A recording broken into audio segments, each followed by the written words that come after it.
older you get, the more expensive lessons will be, and that's a fact. Both parties have to be on board with the sacrifice. You got to sacrifice now to be where you want to be in the future, whether it's business, somebody pursuing being a professional athlete, but it's super important to have the people around you on the same page.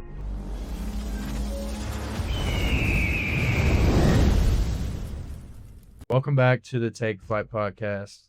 Today we are here with the one and only Riley Schaffer. How are we feeling today? Great. This is a little different podcast because you and I are like together all the time. This is it's kind of hard to interview you per se, but I don't know. Let's just get into it. Kind of give, because I've been on here a bunch of times. Everybody has my background. Give everybody your background, and then we'll just have a discussion. Yeah, so my background, before life insurance, I was actually a college athlete. And I always kind of knew that wasn't going to be my thing. I remember signing my national letter of intent, just knowing that I was not going to make it all 4 years. I knew I was kind of worth more than any W-2 job. And so after I ended up medically retiring, I started looking into like the business side of the world and came across life insurance and did that for, part-time for about 3-4 months, and then got introduced to Wes and Family First Life, and now I'm here.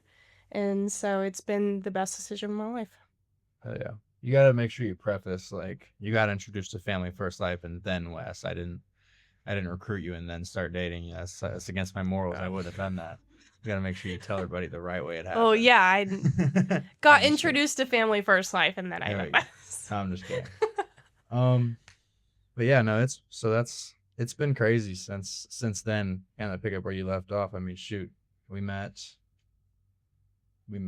June? July, okay. Or June. Yeah, so we met in June. And, pretty much I flew out to meet you for the first time July. And then now we're running this $1 million company together. It's really cool. Yeah. Crazy. So yeah, I feel like a lot of people, especially relationships, and I feel like there's a lot of like talk online about people getting into business with their spouse. I mean, I feel like we had a pretty good experience with that, but I mean, what do you think like our biggest struggles were? Biggest struggles? Yeah. I mean, I don't know. I feel like we don't really struggle with it now, but I mean, at first it's just kind of learning both, right? Like, it's one thing when you're in business together, but you don't have a business.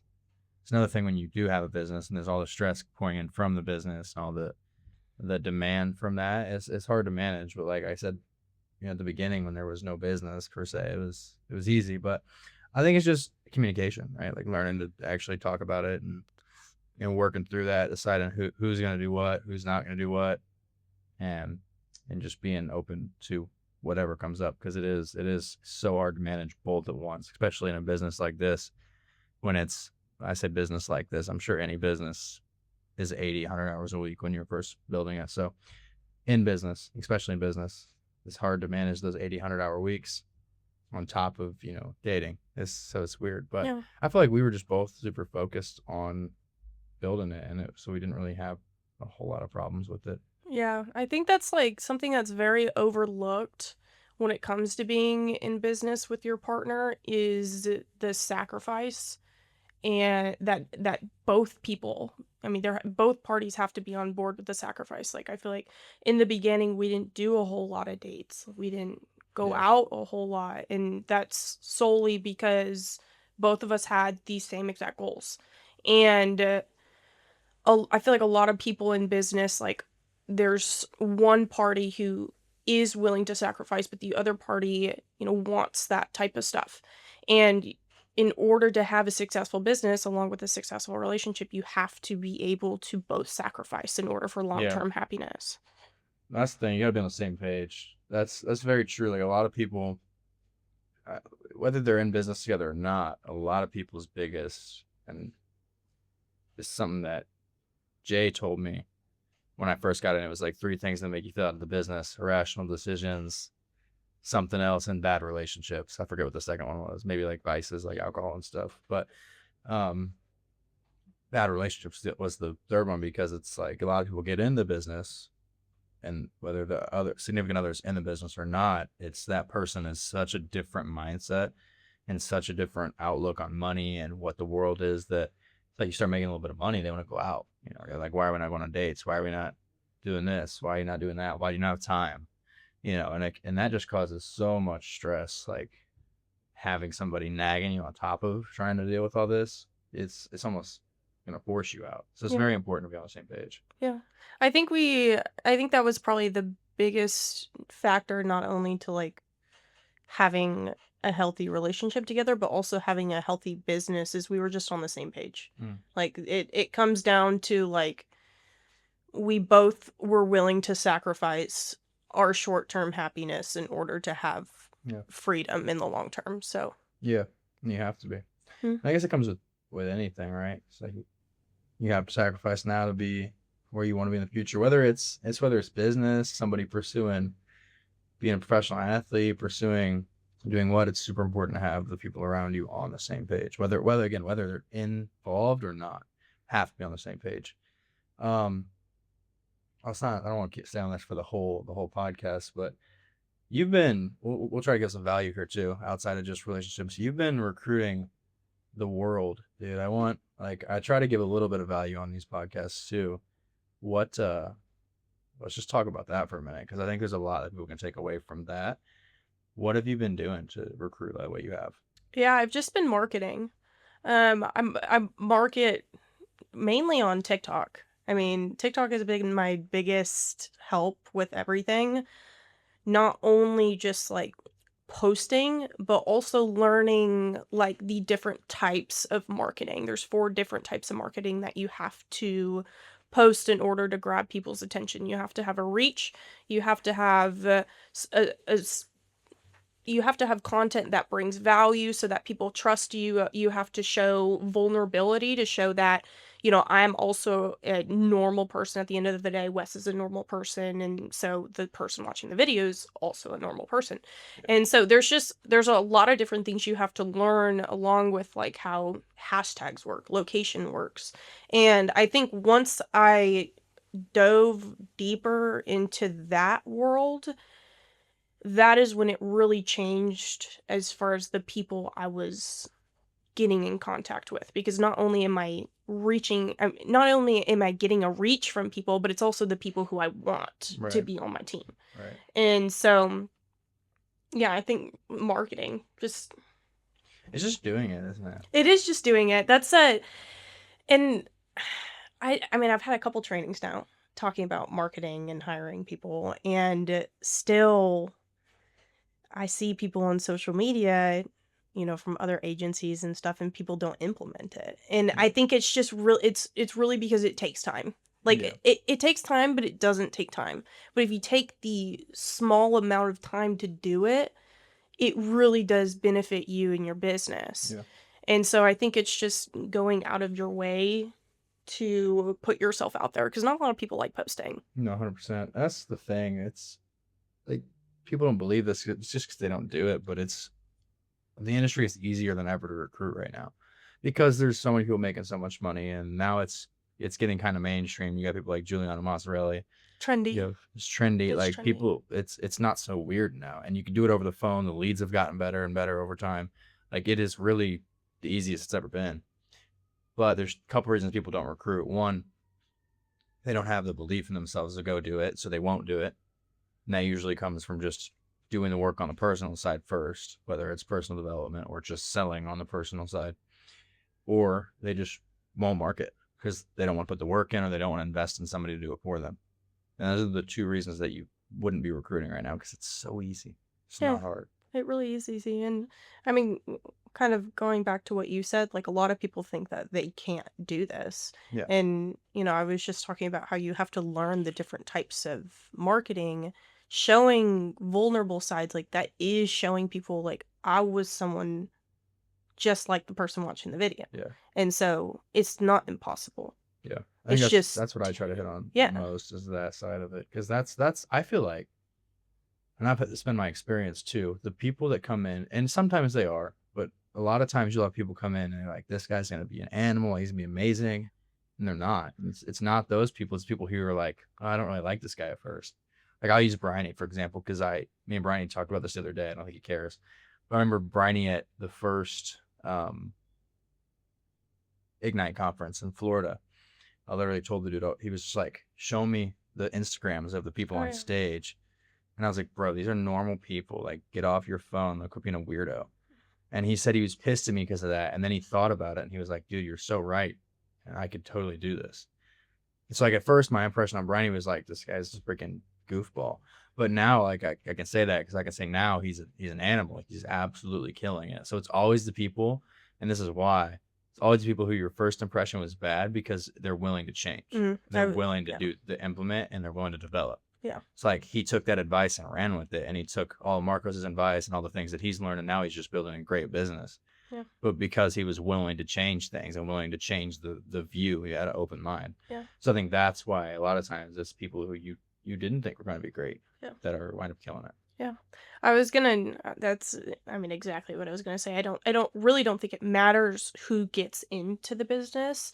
I think the main thing is that matters is who is willing to change. Yeah. And the people who are willing to change and who are ready to get comfortable being uncomfortable, those are the people who will make it long term. Yeah. 100%. Yeah. Well, shoot. We opened.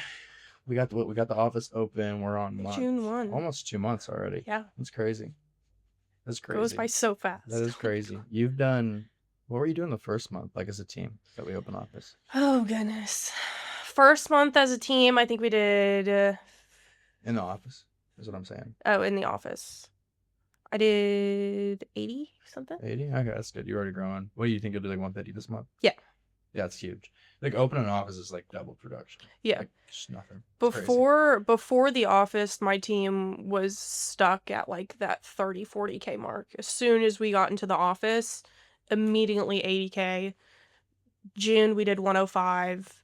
This month we'll do 150, and I mean by the end of the year I solely expect us to be doing around 400, 500 grand a month. Yeah. It's so important to get here. Like, it's just everything changes. Like you see people come that are virtual, they come for a week, they have their biggest week, their energy's better, and then they leave and it slows down a little bit. And it's just like you got it here. It's just the energy's different. That's really all it is. There's nothing other than energy, I think. Like, yeah, there's better training here, there's better environment, but like it's just being around 40, 50 people, maybe more, who are doing the same thing and who are proving that it does work right in front of you. It makes you more excited to go do it. Yeah. And I think it's very different for, and maybe I'm biased, but I think it's very different for us because we were virtual for so long. Mm-hmm. Like we were virtual for almost 2 years, and being able to go from building a virtual culture and not having that quick of growth. I mean, we grew pretty quickly. Right. But compared to what we're doing now, like first month in the office, we're hitting $1 million a month. Yeah. And like that, obviously we expected it at some point, but I don't think anyone expected it like right off the bat. And so I think it's a little bit different for us. And I think that's why we harp on it so much to get out to the office, because we've seen what it's like not having one. Yeah. And so being in one, culture is everything. You have to be around it. You have to be around. If I'm a firm believer in the 5 people you associate yourself around, you're going to be the 6th. And so if you're in an office filled with 40 people making, average, we'll just say 20 grand a month, there's no way you're not making money. Yeah. I like what you said about people don't realize we've been virtual the whole time. Yeah. I feel like our name has gotten out there quite a bit, and I don't care about any of this, but it has. I had somebody the other day. I didn't know that they were their agents, but I had some agents come into the office. I think you know about this. But Yeah. I had some agents come into the office, and I had some dude call me, and he's like, "Hey, these are my agents that were in your office." I was like, "Oh shoot!" Like, "Hey, I'll they're in Tennessee. I think it makes more sense. Like, I'll buy them out. Like, whatever works for you. I'll try to make this make sense for both of us." And like a couple hours later, dude's texting me on like some weird stuff, talking about like how he's gonna like outgrow me and just wait, and like all this weird, like goofy stuff. And I was like, all right, dude, whatever. But it's crazy. Like people don't even realize, because we have been virtual the whole time, like we haven't even started. No, this is Like, month 2. yeah, This no, like isn't even the end of month 2. it's gonna get crazy. Yeah. Like, I don't think, like, there's people that I think we're in competition, and I'm just not even like on my radar, Yeah. because it's not comparable. You've been in office for 3 years. This is our second month in an office. Like, an office, like, you have to have an office in insurance if you want to have a winning agency. That is a fact. Speaking of that, everyone in Nashville who's running an insurance agency, if you're not in an office, DM me, because you have to have an office. You will lose if you do not have an office. Get in an office, you'll double your income in 90 days. That is a guarantee. I was told that by at Ronnie Salem told me that at the Ignite that I was just talking about, and he's 100% right. And everyone's told me that. Jay has told me that. Ronnie Salem, like Sean would say that. Like, all the people who know what they're doing and how to scale a business will say you have to get in an office. So if you're in Nashville and you're not in an office, you need to get here, because we have the biggest insurance office in Nashville. It's back. But yeah, anyway, off my rant. That's, yeah. Anyway, it's crazy. It's gonna Yeah. be crazy. Yeah, it's very crazy. It's cool to see it finally play out. Like I remember the first time I ever visited Wes in Illinois, we made like this like last minute like impulsive trip to drive down to Nashville, and I remember walking around the town just being like, wow, like this place is so cool. And it's so cool, like 2 years later, like Yeah, we ended up in the that is exact crazy. same spot. That is crazy. Yeah, we said we visited here 2 years ago. We're like, yeah, it'd be cool to put an office here one day. Just like, and at that point, just like two kids, like, not a damn clue what we're talking about, but it happened, Yeah. and that's cool. There's something with that too, with like the power of just like speaking things. Yeah. That's a real thing. Yeah. I think, had we not came and said that and then experienced what we had to experience to get here, it probably wouldn't happen. Yeah. I think anyone can think it, but if you have the power to actually speak it, Yeah, it's going to take you so much farther than someone who, is just thinking about too scared to their say it. goals. Yeah. You have to Yeah. actually have the confidence to say it. Yeah. Well, it's like, I mean, this is stupid, but it's like, when we were in Vegas, I was like, dude, I'm gonna get into MMA. Like, I finally Yeah. said it. I've been thinking about that for 3 years. I've never done it, and then I said it, and now I'm going, Yeah. tearing my calf, Mm. fucking my shit up like an old man. But it's Yeah. alright. I mean, I think about that a lot with like being an athlete. I remember, like I mentioned in the beginning, I literally remember on my signing day, I was signing my national letter of intent. And I remember talking with one of my friends at school after, and I was like, I just have a really bad feeling about this. I'm not going to make it 4 years. I don't know what's going to happen. I don't know if I'm going to get kicked off the team. I don't know if I'm going to medically retire. I don't know if I'm going to drop out. Like, but I know this is not for me. Yeah. And year and a half later, dropped out. Now we're here. That's awesome. Yeah, it's really crazy how things just work out. Mhm. You just like let it, and you just move forward all the time. Mhm. Like, I think a lot of people live in a way where it's like kind of head down, like, how can I be the safest, like, and they're always like so focused on like external pressure, like paying bills, or like, what happens if I do this, what happens if I take this risk, what happens if I don't do that. And so I think people are like constantly like swamped with just like What ifs? stress and what ifs. Yeah. If you could just live just like moving forward and just only focus on going forward, Mhm. and just letting whatever happens happen, and Yeah. shit always works out.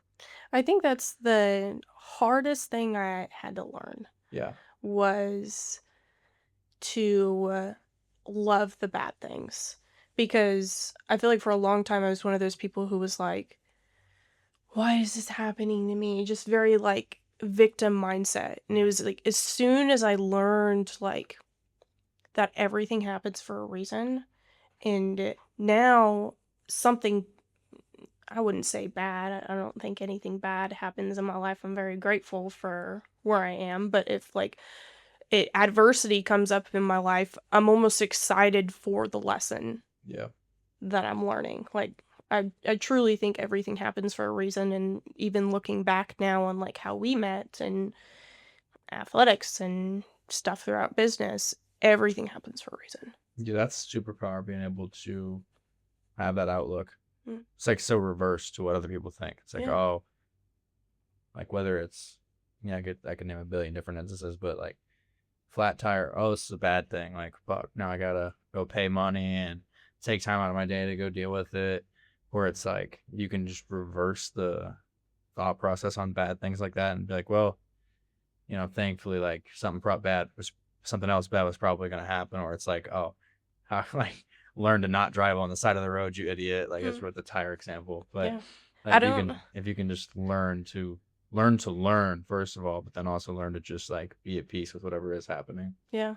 Super. I always think it's cool, not cool because it's like bad for someone else, but I always think it's cool like if I'm running late and I'm really Yeah. stressed out Mhm. and then I drive down the road and there's a wreck. And I'm Yeah. like, that could have been me. Yeah. Everything happens for a reason. Yeah. 100%.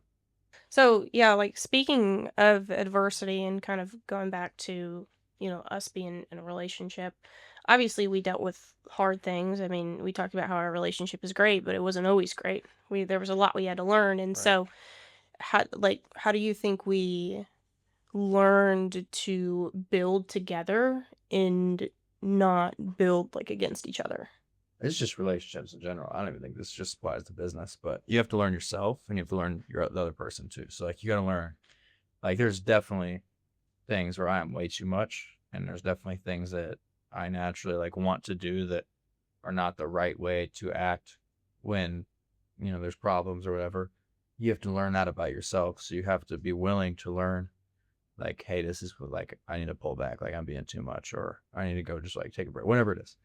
And then you also gotta learn how the other person reacts. And this is just relationships, whether it's like this could be whether it's like, you know, us relationship or like, you know, business owner to business owner or friend to friend, like whatever. It's like I have to learn where I cause people issues and where I make things harder for people. You also have to know who you are dealing with when it's in terms of like how do they react to it being to, like say you're just super blunt with someone, do they react well to that? Are they super if you beat around the bush, do they get pissed off? But like you have to learn each person. So I think with us it was just back to the question, like with us it was, for me at least, a big part of it for me was learning like my own shit and then also figuring out like what you wanted from me Mm. and in those times. And I think I figured that out. It took me a little bit, but Yeah. I mean, I think it took both of us a little yeah. bit because obviously we had other goals, priorities as well, but Yep. it I think there's like we're young, so like, and I think a lot of people watching this are young. There's like a time for me at least, and I've noticed this with other people and myself. There's a time between like 19 and 21 where it's like, I think it could be a little earlier than that too. Like, let's say 17 to 21, where you're like, I want to say egotistically stuck in your way of thinking that you were right about everything. And it's like, that's when you learn to be an adult and a real, like, the real shit like hits you in the face. And the longer you hold on to like that ego of I'm like I can act this way or I can be like this and it's okay, the farther you're gonna set yourself back. Like dude, I'm quoting Russ. I love Russ. mm, He's there's a song, he's like the older you get, the more expensive lessons will be, and that's a fact. If you refuse to learn those lessons early on, you're gonna be miserable to deal with later in life. And then but you learn them at 30, 40.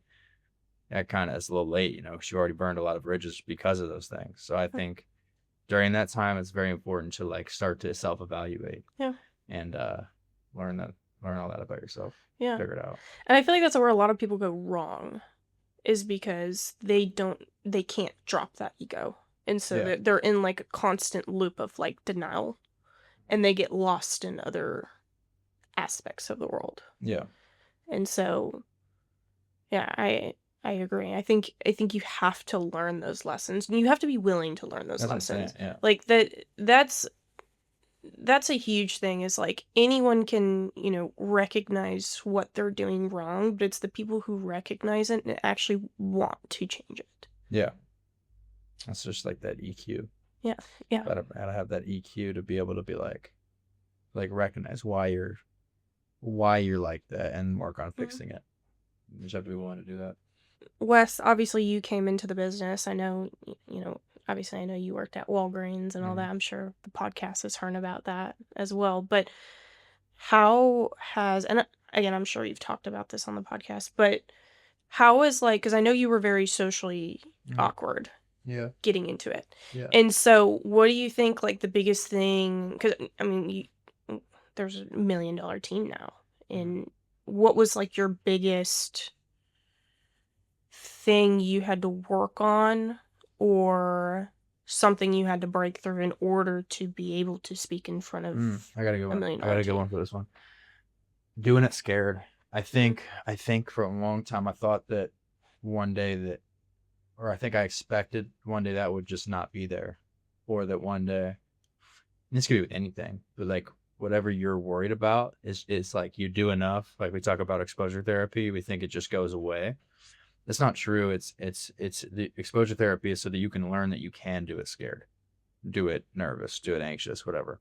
So for me, the biggest thing I learned was that it was never going to go away, mhm, and that I just had to do it anyway. And it was just one foot in front of the other each step. And that goes with anything. That goes with my social anxiety. That I, like I say, it's, and this is like also stress management is the biggest thing. I say the two biggest ways I've grown since I got into this business: stress management and social anxiety, because they're still there, I guess. but you know But how to manage it. yeah, it's like it's so much less impactful to go out and talk on a stage full of people. It's like you feel it, but it doesn't matter, if that makes sense. Mhm, Same with like stress management. It's like when I was first starting, dude, it's like always shit's going wrong in business. Like business is just constantly putting out fires every day. So I would get so like trapped in, oh, this is wrong, this is wrong, this is wrong, like panic. But when you learn to just like don't care because it's supposed to happen, like you don't stress, it's not like it's not there. It's like I'm not even focused on it. And like at night when things are like rough or when there's a lot going on, I'll sometimes feel myself get like caught up in it, and then I'll just like kind of flip a switch mhm, where it's like that does not matter. yeah, Like that was like that this morning. It's gonna be like that tomorrow. It's probably gonna be like that the next day. Only thing I can do is keep putting one foot in front of the other. So yeah, I think that's the biggest things that I have learned mhm, and changed. yeah. I think that's, like, exactly what we just talked about too, like, you were talking about the years of 19 through Yeah. 21, how, you deal with these things, Yeah. and in order to grow, you have to actually recognize them and make a change, and Yeah. I feel like that was literally the time when you did it. Yeah. No, 100%. It could just be for me too. Like maybe that's just when I noticed it. But It was me too. we deal with a lot of these young people, and I see who is open to working on their shit and who is not. Mhm. You can tell pretty quickly with Oh, people yeah. too. Right from the beginning. Yeah, it's like this person's open. Like we had that kid come in here and we had that talk about ego, and he was like arguing with me. And I was like, all right, dude, you're just you. I hope that one, like I'm literally, I pray for you. Dude. I hope that one day you learn that like that's not the way to act. Yeah, And but for now, you're not helpful. yeah. I can't help you. So we sent him home. And I think that's again, I see that with all of the people that are that age group that come in here. I think it's just an important time. Yeah, I agree. I think that's also, I mean, we probably see it more at that age too, because, like, the age 18, that's when a lot of these kids are getting into the It's crazy. business. And so I would even say, like, ages 18 to Yeah, like 21 I said, it's now. like probably 17 to 21 earlier, but Yeah. who knows? I'm still learning shit. I think we always are. It really never ends. I think We're that's always just going to be the main learning. time. But yeah, I don't want to. I think we're getting close to our time here, so I'll probably start to wrap it up. Riley, if people want to work with you, or I guess like they work with us, how can they reach you? They can reach me, and I'll just drop my phone number in Yeah, that's this. fine. My phone number is 615-723-1231. You can also hit me up on Instagram. I'm sure our Instagrams will be tagged on here. Yeah, It's Riley.Schaffer, so you can send me a DM or comment on my post. I'll reach out to you. yeah. And yeah. Sweet.